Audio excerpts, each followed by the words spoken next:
All right, so get this. Imagine a self-driving car, right? But it doesn't just like react to what's happening right now. It can actually predict where objects will be, a few seconds in the future.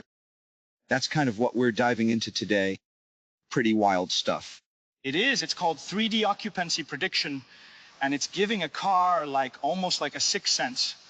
We're taking a deep dive into a research paper about a new technique called Gaussian World. Okay, that sounds a little intimidating. Do I need like a PhD in robotics to understand this? Not at all. It's actually pretty intuitive. Break it down. When the researchers behind this paper found a way to make 3D occupancy prediction way more accurate, but also way more efficient. Okay. Which is a big deal, especially for those real-time applications like self-driving cars. Okay, yeah. Color me intrigued. As a data scientist myself, I'm always up for elegant solutions. So before we get into Gaussian World, can you give us just a quick refresher on what is 3D occupancy prediction in the first place? Absolutely. So imagine you're building a self-driving car. It needs to understand its surroundings to navigate safely, right? So 3D occupancy prediction is all about creating this detailed 3D map of the environment. But it goes beyond just shapes and outlines. It's not just there's something there. It's like that's a pedestrian, right? That's a car. That space is clear. Exactly. It adds what we call antic-labels to the map. So the car knows what kind of object is occupying each space. Which is crucial for decision-making.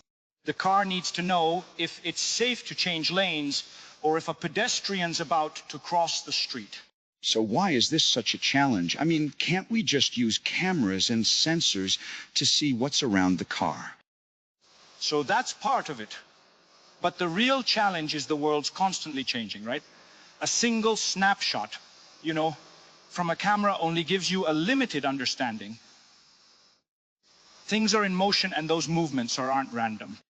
Okay, so we need a way to factor in the element of time, to understand how the scene is sort of evolving. Is that what temporal modeling is all about? Exactly.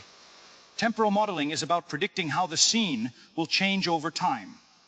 Think of it like watching a movie. Okay. Instead of just looking at a single photograph. That makes a lot of sense. So the paper mentions that a lot of existing methods for temporal modeling have kind of a rear view mirror approach. And they're stuck in the past, so to speak. Yeah, that's a good analogy. Yeah, a lot of methods rely on information from past frames to predict the present, but they don't fully exploit the natural continuity of driving scenes. Objects tend to move in predictable ways. So they're missing out on crucial information that could help make more accurate predictions. Exactly. And that's where Gaussian World comes in. It takes a different approach by building what they call a world model. A world model. Okay, that sounds interesting. What does that mean? Think of it as a simplified representation of the world inside the car's computer, like brain. This model captures the essential dynamics of the environment, allowing the car to not just predict what's there, but what's going to happen next. So it's not just reacting to what it sees. It's actually trying to anticipate the future. That's pretty wild. Yeah, and the way Gaussian World builds this world model is through these things called 3D Gaussians. Okay, here come the technical terms. Break this down for us. What are 3D Gaussians and why are they so important? So imagine representing objects in the environment as these fuzzy blogs. Each blog is a 3D Gaussian and it has properties like position, size, rotation, and a label that tells you what type of object it is, like a car or pedestrian. So instead of these rigid shapes, we've got these flexible blobs that can move and change over time. Exactly. It allows for much more fluid and continuous modeling of object movements. And how does Gaussian World actually use these 3D Gaussians to make predictions? So it breaks down the task into three main factors: ego motion alignment, dynamic object movements, and new area completion. Let's unpack those. What's ego motion alignment? So remember, the car is constantly moving. Ego motion refers to the car's own movement. Okay, so as the car moves forward, those static objects like buildings appear to shift from its perspective, even though they haven't actually moved. So ego motion alignment is kind of like stabilizing the image, making sure the world doesn't appear to jump around every time the car moves. Exactly, precisely. It's like adjusting your mental model of the world even though your body's in motion. Okay, makes sense. Yeah, now dynamic object movements, right? That seems pretty self-explanatory. It is. But GaussianWorld goes beyond just predicting that objects will move, right? It predicts how they will move based on their type and past behavior. So it's not just saying like that car might move. It's saying that car is likely to change lanes, right, based on its current speed and trajectory. You got it. It's using its world model and its understanding of how objects typically behave to make like more intelligent predictions. And what about new area completion? Yeah, this seems particularly important as the car's like exploring new parts of the environment. Absolutely. As the car moves, it inevitably encounters areas it hasn't seen before. New area completion is about filling in those gaps in its knowledge by making like educated guesses about what might be in those unseen spaces. So if the car sees a road, okay, it might assume there could be cars or pedestrians, even if you can't see them directly yet. It's using its world model and its understanding of the world to make those inferences. Now, are you ready to dive into how these three factors come together in Gaussian world? You bet. This is where it gets really interesting, right? How does it actually predict what's going to happen next? It all starts with those 3D Gaussians we talked about. The process is quite elegant, actually. First, it takes the historical 3D Gaussians from the previous frame. It's carrying forward like its understanding of the world from moment to moment. Exactly. Then it aligns these Gaussians to the current frame using that ego motion information. This is that stabilization step we discussed. Got it. So it's accounting for the car's own movement first. What happens next? Then it tackles those newly observed areas. Okay? As the car moves, new parts of the environment come into view. GaussianWorld initializes these areas with randomly generated Gaussians. So it's acknowledging the unknown, but not leaving it entirely blank. That's right. These are like placeholders saying, hey, there could be something here. Let's figure it out. And here comes like the really clever part. It uses a unified evolution layer to how both the historical Gaussians and those new placeholder Gaussians will change. So the single layer is handling both the known and the unknown. In a unified way. Exactly. This layer makes the process remarkably efficient. Wow. And get this, it actually works iteratively, refining those predictions over multiple steps for higher accuracy. Kind of like how humans learn, right? You start with like an initial understanding and then refine it as you gather more information. You're picking up on a key theme here. Okay, this iterative refinement is at the heart of Gaussian World's power. Okay, I'm with you so far. But we're talking about like a self-driving car making split-second decisions. Mum, can all this complex processing even happen quickly enough? That's one of the remarkable things about Gaussian World. Okay, it achieves this impressive performance without adding a lot of computational overhead. It's both powerful and practical. That's a pretty amazing combination. As a data scientist, I'm already starting to see why this approach is so exciting. But let's not get ahead of ourselves. We still need to understand, like, how it achieves these results. You're right. Let's dive a little deeper into the technical details and see what's happening under the hood. We'll break down those 3D Gaussians and how they evolve over time. Let's do it, because understanding that is key to unlocking the magic of Gaussian World. So, we've been talking about these 3D Gaussian as the building block blocks of Gaussian World's world model, like these fuzzy blobs, right, representing objects in the environment.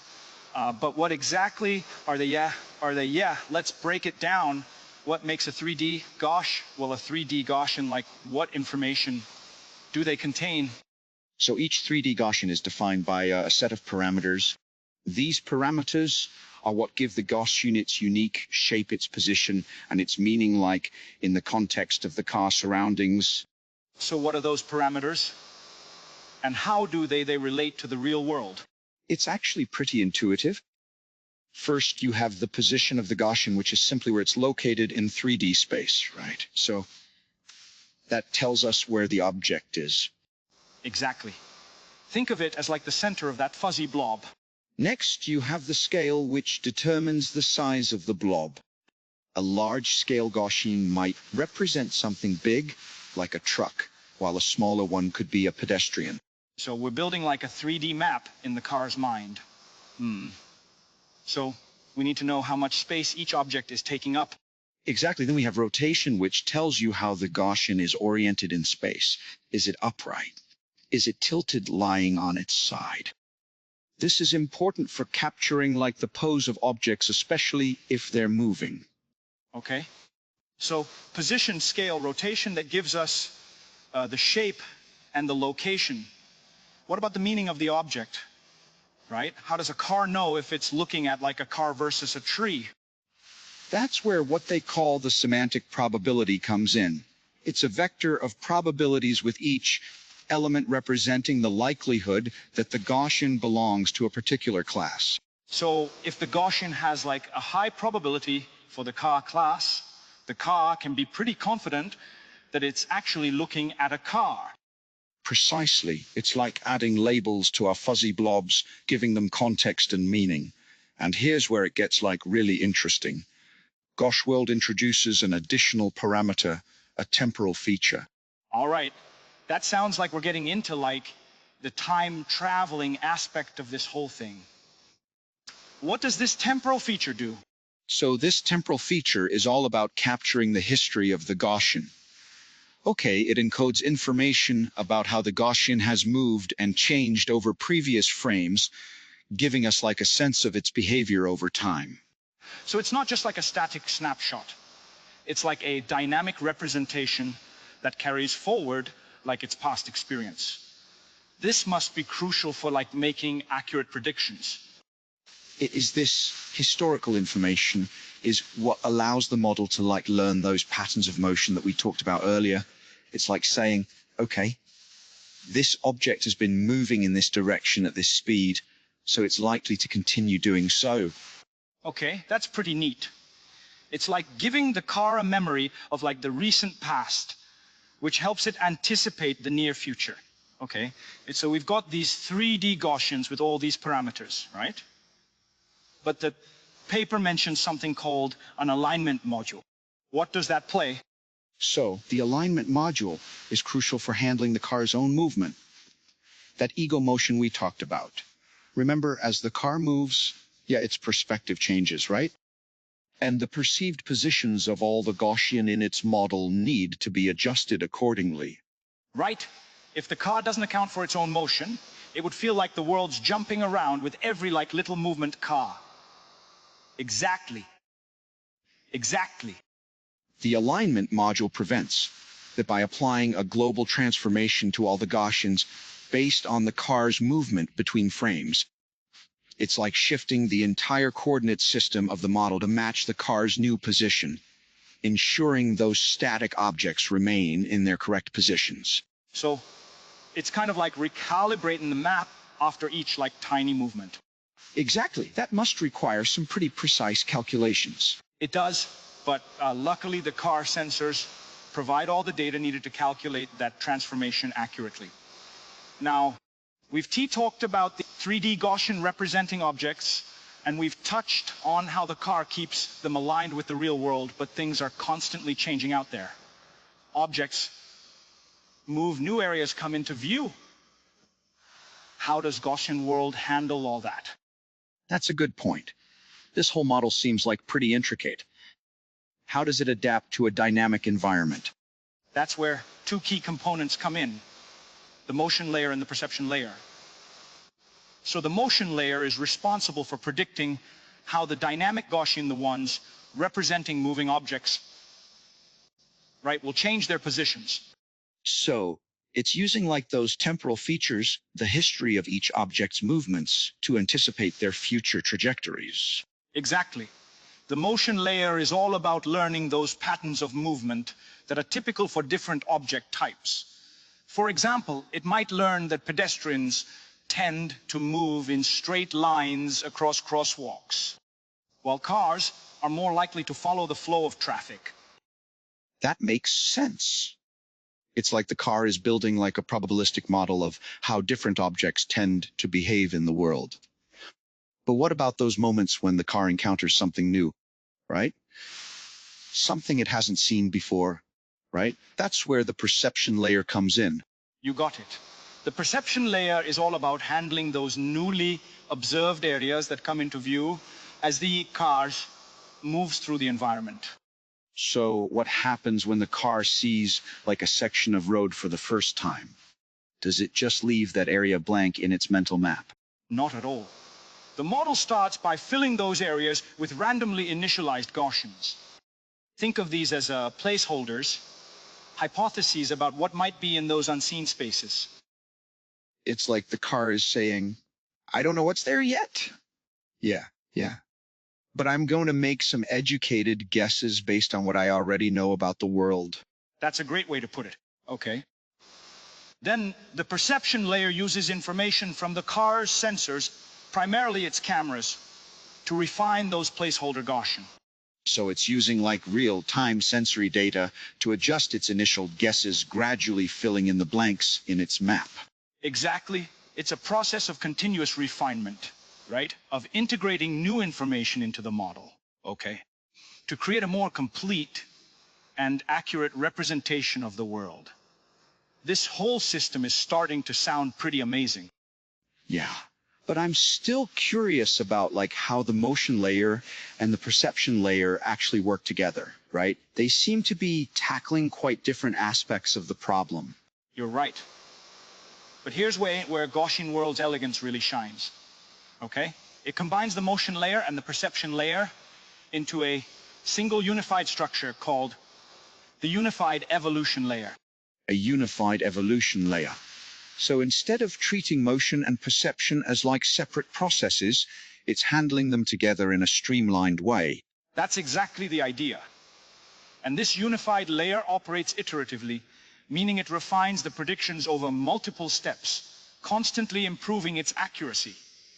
So it's not just making a single prediction and calling it a day, right? It's constantly updating and refining its model as new information comes in. Kind of like, again, how humans learn through like trial and error. You're hitting on like a key concept here. Okay. This iterative refinement process is at the heart of Gaussian World's ability to adapt to like a dynamic environment. Right? It's constantly learning and improving its predictions, making it a truly the intelligent system. I'm starting to see how all these pieces fit together. But I have a question. We've been talking about these 3D Gaussians as like the core representation. But ultimately the car needs to understand the world in terms of like occupancy, right? It needs to know which areas are free and which are occupied by objects. How does it make that leap from these abstract Gaussians to like a concrete understanding of occupancy? That's a great question, and you're right. Those 3D Gaussians are just a mathematical representation. Yeah. To translate them into something the car can actually use for navigation, GaussianWorld employs a special module called the Gaussian to Occupancy module. Gaussian to Occupancy module. Okay, that sounds promising. What does it do? Think of it as a decoder. It takes those refined 3D Gaussians, right? And uses them to predict the occupancy and the semantic labels of each point in the 3D space around the car. So it's like converting those like abstract mathematical blobs into like a concrete understanding of what's where in the environment. It's finally building like that 3D occupancy map that we've been talking about. Exactly. It's the final step in the process, bridging that gap between the mathematical model and the real-world perception that's needed for safe and effective driving. And what's fascinating is that this whole process from adjusting for ego motion, predicting object movements to completing the map with new information, it happens continuously in real time as the car is driving. That's pretty mind-blowing. But as impressive as all this sounds, we need to make sure it actually works in practice, right? How did the researchers train and evaluate Gaussian World to make sure it can handle the complexities of the real world? That's a crucial point. The researchers took great care in training and evaluating the model. They used a massive data set of real-world driving scenarios to teach Gaussian World how to make accurate pred. And they tested its performance rigorously to see how it stacked up against other state-of-the-art methods. Are you ready to dive into that? Absolutely. Let's see how Gaussian World performs under pressure. Okay, so we've got this super sophisticated model that uses 3D Gaussians to represent the world and predict how it's going to change. But how do you even begin to train something like that? It seems like it would require a ton of data and computing power. You're right on the mark. Training Gaussian World is a multi-stage process. It starts with single frames, almost like teaching it to recognize objects and understand those spatial relationships from individual snapshots. So it's like learning the basics, recognizing cars, pedestrians, trees, understanding how they relate to each other within a single scene. Exactly. Think of it as learning the vocabulary of the visual world for trying to understand the grammar of motion. Once Gaussian World has that foundation, it moves on to what they call the temporal training, where it learns how the scene evolves over time. Okay, so this is where it gets exposed to sequences of frames, actual video footage of driving scenarios. Right. Precisely. In this stage, it's fed, videos instead of just pictures. And this is where that temporal feature we talked about, that history of each object's movement, really comes into play. Gaussian World uses this information to predict the future based on past patterns. So it's learning that a car moving at a certain speed is likely to continue moving in that direction, or a pedestrian approaching a crosswalk might be about to step into the street. It's almost like giving the car intuition. It's about teaching the model to anticipate, what's going to happen. It's not just react to what it's seeing at this very moment. But there's another clever trick the researchers use here, a streaming training strategy. Streaming training strategy. What's that all about? So instead of giving the model the entire sequence of frames at once, right? They input the frames one by one, just like how a self-driving car would experience the world in real time. So it's like the model is driving along with the car, constantly learning and updating its understanding as new information comes in. That's the idea. It makes the training process much more realistic, and it helps prepare the model for, the unpredictability of the real world. But they go even further to make the training even more robust. They use a technique called probabilistic modeling, where they randomly drop frames during training. So it's like simulating those moments when the car's sensors might miss some information. Exactly. Due to a glitch or an obstruction, making the model more resilient to real-world imperfections. Exactly. It's all about preparing for the unexpected. And all this training would be meaningless without rigorous evaluation. How do we know if it actually works? Right. That's the million-dollar question. Did they put Gaussian World the test? They did, and they didn't go easy on it. Okay. They evaluated it on what's called the nuScenes dataset. It's a massive benchmark for autonomous driving research. This dataset contains a wide variety of real-world driving scenarios, complete with detailed annotations of objects, movements, and everything else you need to train and test a self-driving system. It's like the ultimate proving ground for self-driving AI, right? So how did GaussianWorld perform? It blew the competition. GaussianWorld significantly outperformed all the other state of the art models they tested against, not only was it more accurate in predicting where objects would be, but it was also better at recognizing what those objects were. So it's not just good at predicting movement, it's also good at understanding like the semantics of the scene, like knowing the difference between a car and a pedestrian. Exactly. It combines spatial awareness, temporal prediction, and semantic understanding into one powerful package. Wow. But speed is also like a critical factor in self-driving, right? Absolutely. All those calculations need to happen in real time for the car to make like safe decisions.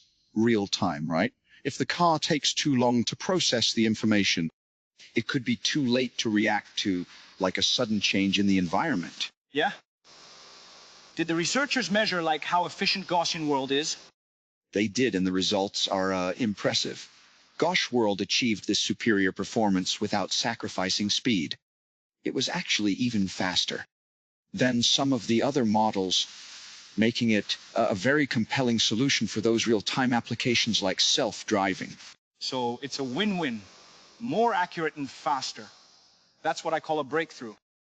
It is, but even with all these advancements, there's always room for improvement, right? Always. Did the researchers identify any like limitations of Gaussian World or areas for like future research? They did. One limitation is that the model doesn't always perfectly distinguish between static and dynamic objects. Okay, for instance, it might occasionally think a parked car is like moving slightly or vice versa. So there's still some work to be done in terms of fine-tuning its ability to separate what's truly moving from what's just changing due to the car's own motion, right? What about like those broader applications we talked about earlier? Could GaussianWorld be used for things like beyond self-driving cars? Absolutely. This type of world model approach has huge potential in other fields where understanding dynamic systems is key, like robotics, healthcare, financial modeling. The possibilities are pretty exciting, right? Imagine using Gaussian World to like predict the spread of a disease or forecast market trends or even like model the behavior of crowds in like a public space. Exactly. And that's what makes this research so inspiring. It's not just a solution to like a specific problem. It's a glimpse into the future of how we can use AI to model and understand the complexities of the world around us. I think that's a perfect note to end on.